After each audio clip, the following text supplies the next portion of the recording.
শ্রীশঙ্করাচার্য প্রণীত গীতা মাহাত্ম্য শ্লোক ৪ গীতা সুগীতা কর্তব্যা কিংমন্যৈ শাস্ত্র বিস্তরৈ ইয়া স্বয়ং পদ্মনাভস্য মুখপদ্মাৎ বিনিসৃতা।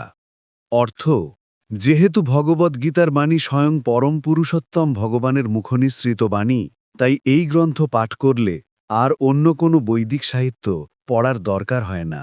গভীর নিষ্ঠা ও আন্তরিকতার সঙ্গে নিয়মিতভাবে ভগবদ্গীতা শ্রবণ ও কীর্তন করলে আমাদের অন্তর্নিহিত ভগবদ্ ভক্তির স্বাভাবিক বিকাশ হয়।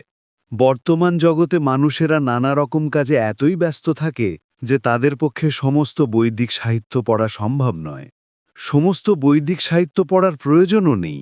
এই একটি গ্রন্থ ভগবদ্গীতা পাঠ করলেই মানুষ সমস্ত বৈদিক জ্ঞানের সারমর্ম উপলব্ধি করতে পারবে। কারণ ভগবদ্গীতা হচ্ছে বেদের সার এবং এই গীতা স্বয়ং